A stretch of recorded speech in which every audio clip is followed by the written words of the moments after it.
बिस्मिल्लाहिर्रहमानिर्रहीम। आज आपके साथ बहुत ही अहम टॉपिक डिस्कस करने वाला हूँ। वो टॉपिक क्या है? वो टॉपिक ये है कि आम तौर पर आप कोर्ट से स्टे लेते हैं। हर कोई कहता है कि हमने स्टे लेना है और स्टे ले लिया जाता है। आखिरकार कोई मसला ही नहीं होता, स्टे तो फ़ौरन मिल जाता है। अब आगे क्या होता है? आगे ये होता है कि उस स्टे की खिलाफ वर्जी लोग करना शुरू कर देते हैं दो तरीके से। पहले तो ये तरीका अख्तियार करते हैं कि वो पेश ही नहीं होते अदालत में, और जो समन जाते हैं उसकी समन की सही तामील नहीं होती। और दूसरा तरीक़ाकार वो क्या करते हैं कि हाज़िर हो जाते हैं लेकिन और अपनी तामीरात जो हैं वो बनाते रहते हैं। तो इन दोनों तरीक़ों से आपको क्या करना चाहिए? अगर आपके समन जारी हो गए हैं तो आप थोड़ी उसकी पैरवी करें, उनके साथ जाएं और उनकी तामील कराएं, या किसी ऐसे शख्स की तामील कराएं जो वो रिस्पोंडेंट हो, डिफेंडेंट हो, जिसको पता हो कि मेरे ख़िलाफ़ ये केस है। तो उसकी तामील कराना ज़रूरी होता है, क्योंकि जो दफ़ा मैं आपको बताने वाला हूँ वो आपके लिए बहुत अहम है। और कानून इसमें ख़िलाफ़ वर्जी करने वाले के ख़िलाफ़ बहुत बड़ी गिरफ्त रखता है। वो है ऑर्डर 39 रूल 2C। जो स्टे लिया जाता है वो ऑर्डर 39 रूल 21 के तहत होता है, लेकिन हमने आम तौर पे ये तरीका अख्तियार किया है कि उसमें तौहीन अदालत कर देते हैं तो स्टे भी खारिज हो जाता है और बड़ा प्रॉब्लम होता है। तो आपने क्या करना है? आपने सबसे पहले ये करना है कि स्टे तो आपने ले लिया, अब आप मेरी वीडियो देख रहे हैं तो अब आपने क्या करना है कि उसकी तामील कराएं।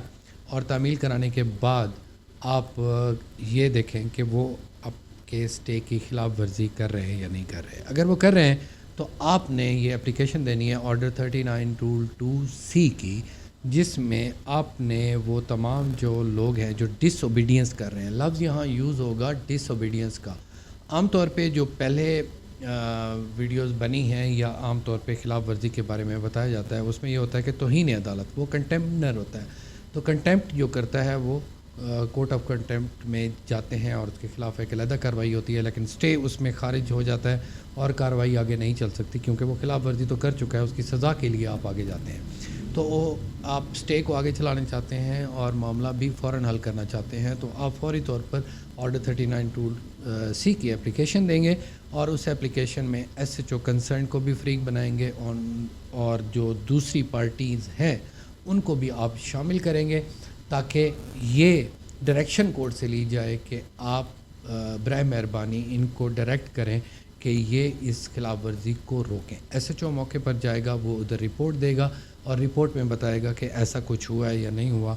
आम तौर पे SHO उसका अमल दरामद करा कर आता है। तो अमल दरामद की आपने एप्लीकेशन देनी है, साथ ही डिसओबीडियंस की देनी है। 3 माह तक उसको डिटेन किया जा सकता है और विदाउट बेल भी है। और इसके अलावा अगर वो मज़ीद जारी रखेगा तो उसकी प्रॉपर्टी जो है वो भी उसमें आपकी अटैच हो सकती है। तो ये बहुत ही अच्छा कानून है। जितने भी ख़िलाफ़ वर्जी करने वाले हैं वो इससे नहीं बच सकेंगे। जो ख़िलाफ़ वर्जी करते हैं या दूसरी पार्टी है, उनको भी ये बता दूं कि कोर्ट का ऑर्डर 39 रूल 2C में ये प्रोविज़न मौजूद है कि कोर्ट ने ये तसल्ली ज़रूर करनी है कि नॉलेज दूसरी पार्टी को थी या नहीं थी, क्योंकि तौहीन अदालत उस वक्त होगी या डिसओबीडियंस उस वक्त होगी जब आपके इल्म में कोई बात होगी। अगर इल्म में नहीं होगी तो आपके ख़िलाफ़ कोई कार्रवाई नहीं होगी। Thank you very much. अल्लाह आपका हामी और नासिर हो।